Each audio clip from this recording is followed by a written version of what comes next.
Hi everyone, you're welcome back to my YouTube channel. My name is Bridget Adaze, and today we'll be talking about Half of a Yellow Sun by Chimamanda Ngozi Adichie. If this is your first time seeing this beautiful face, please don't make it your last by subscribing and turning on your post notification bell so that you could get notified each time I post a new video. Without further ado, please grab your popcorn and drink as I take you on an exciting journey into the Nigerian Biafra War. So guys, this book is based on historical fiction, which means that it's based on facts because the war actually happened, but the writer created characters just so she could be able to portray the story in a more relatable way, just so we understand and feel what really happened during the Nigerian Biafran War. The war happened between the year 1967 to 1970. It lasted for 3 years. So before the war, okay, let me just mention some of the characters in this book so that as I'm talking, I'm referring to them so that we don't get carried away. Some of the characters in this book are Odenigbo, Ugu, one of my favorite characters, Olana Kainene. Olana and Kainene are twins, by the way. Their parents, there's Okeoma, there's Richard, the British writer, who happens to be a friend of Olana Odenigbo, and there's Miss Adebayo, who she's a lecturer to University of Nigeria, Nsukka. By the way, Olana and Odenigbo are lovers, according to the book, and they are lecturers as well in University of Nigeria, Nsukka. Before the war, it was, there were this group of people who are friends, who have interactions, and who enjoyed hanging out together at Odenigbo's place to have, conversations. That's where they meet to relax and gist and have fun together as friends and as colleagues at work. So that's what their life looked like before the war. The war happened because there was a coup that led to the killing of northerners who happens to be at the helm of different affairs at the time. So they killed all the northern leaders at the time. So the northerners felt it was a targeted attack to kill all northerners, and they felt it was coming from the Igbos. So they retaliated by killing all Igbos. Any Igbo in the north, they just unleashed their anger on them and killed them. It was going on. They killed a lot of Igbo soldiers, so there were chaos at the time. People started running away to their villages back. The Igbos in the north, they were turning back home, so for safety and all of that. So the Igbos, the eastern states, in an attempt to defend themselves, they formed, they decided to break out. They called themselves Biafrans and decided that, okay, we're going to defend ourselves since Nigeria is no longer safe for us, since we are no longer welcomed in Nigeria, since our lives and property are no longer secured. We are going to be on our own. We're calling ourselves Biafran, and we're going to defend ourselves from Nigeria. So that was how the war started. So it was a war between Nigerian army and Biafran soldiers. Mind you, this war it was quite brutal because, fighting someone that, imagine holding a knife and fighting someone that has gun. That's exactly what happened between Nigeria and Biafra. Nigeria had the upper hand because, these things, you don't really plan them. As a country, they already have a defense academy and all of that, but Biafrans felt this was a threat to their existence. These killings and all of that was a threat to their lives and their property. So it was born as a means to defend themselves. So they worked with whatever they had. They had to start creating their own guns themselves. They had to start making their own bombs themselves. All the traumatic events that could happen when there is no law and order. Everything that you could think of that happens where there is no law, where there is no security, where there is no order. Everything happened during the war. There were rapes, there were farming, there were stealing, there were, illnesses of all sorts, kwashokol, and all of that. There were a lot of crisis against humanity that happened during the war, which is not something that anybody should experience. Ola and her family went from, living a life of affluence and having a lot, to even having the money and not being able to use the money.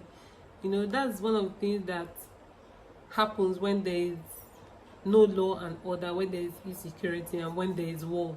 You might have the money, but you still cannot be able to use the money because there's no food, there's nothing to buy with it. The money becomes useless in the bank.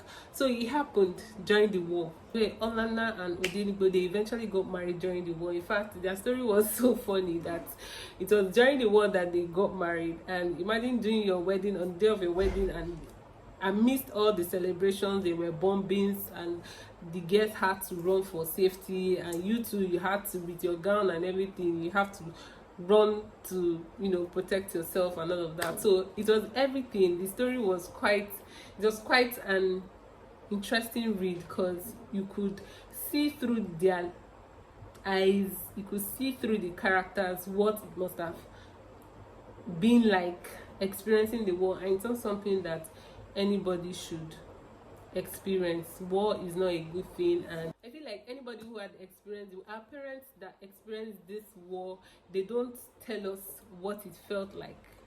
It was reading this book that I actually went back and said, oh, I started asking my mom some questions, and she was like, wow, so this is what really happened, this is what really happened. So this is how people started eating stockfish, okporoko, because it used to be like, it was what the charity organization used to give the Biafran people, just so they could, give them some form of protein. Prior to that, there was nothing like okporoko. So it's just, a relief food that eventually became, norm. Everybody wants to cook and they want to have stockfish in their food, but before ever the stockfish became a thing for us, it was a let me say a palliative, some sort of, and our parents, they don't talk much about it. They don't tell us what they experience, and I feel like our schools as well have not been forthcoming in that regard, because prior to reading this book, I have no knowledge whatsoever of what Nigerian Biafran war was about, what led to the war, and how the war broke out, and all of that. So this book was really an eye-opener as to what happened during the Nigerian and Biafran war. It was Karl Marx who said that history repeats itself, first as tragedy, then second as fast. It would be, it would be ridiculous for us to watch what happened in the past repeat itself again, especially for our Igbo brethren that feel like they want to, they want to break out, they want to be on their own and all whatnot. Whatever it is that you want to do, if you cannot win it by negotiating, please don't look for trouble, please. We're not ready for another civil war. That's my take, by the way. And one very interesting thing I read in this book is the fact that burning of government properties and sending of army to kill innocent citizens, like we experienced last year during the EndSARS protest, it is not a new thing. It's not something that has not happened before, and I was shocked, to be honest. I saw it in this book and I was shocked. I was like, really? Is this really history repeating itself? So I think we need to imbibe teaching history in our schools. We all need to know these things. It shouldn't be something that should be away from us. We should not keep it away from our children or from our schools. This has formed part of our history, so we should do well to talk more about it, teach more about it, so that generations yet unborn, they'll have an understanding. It will better inform them on how to make decisions subsequently. And if, guys, I would recommend, if you have not read this book and you're a Nigerian, do yourself the honors, do yourself the good, do yourself the favor, pick this book up and read. Go get this book. This is our history, this is our pride, and Chimamanda has written it so beautifully that you could relate with the message.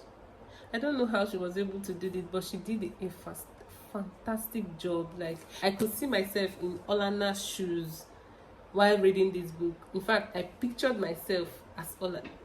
I could relate to Olana in this book.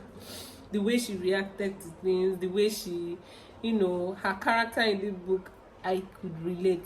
So I feel like we all need to read this book. I know it touches a lot of sensitive topics, and Chimamanda has fearlessly, brought it down regardless of what is at stake, or I don't know how to explain it, but she did a fantastic job. This is an interesting read. Every Nigerian needs to read it. In fact, as a matter of fact, I can't really say everything that happened in this book unless you have a glimpse of it and read it yourself. That's when you can really, grasp what I'm talking about. So, you guys, if you have not read it, don't sleep on this one. Please do yourself the good and read this book. So thank you guys for tuning in. Thank you guys for staying with me. Thank you for watching. I hope you had a nice time. Please give this video a thumbs up if you really enjoyed it, and let me know what you think about the book if you have read it before in the comment section. I'll see you guys in my next one. Enjoy the rest of your day. Bye.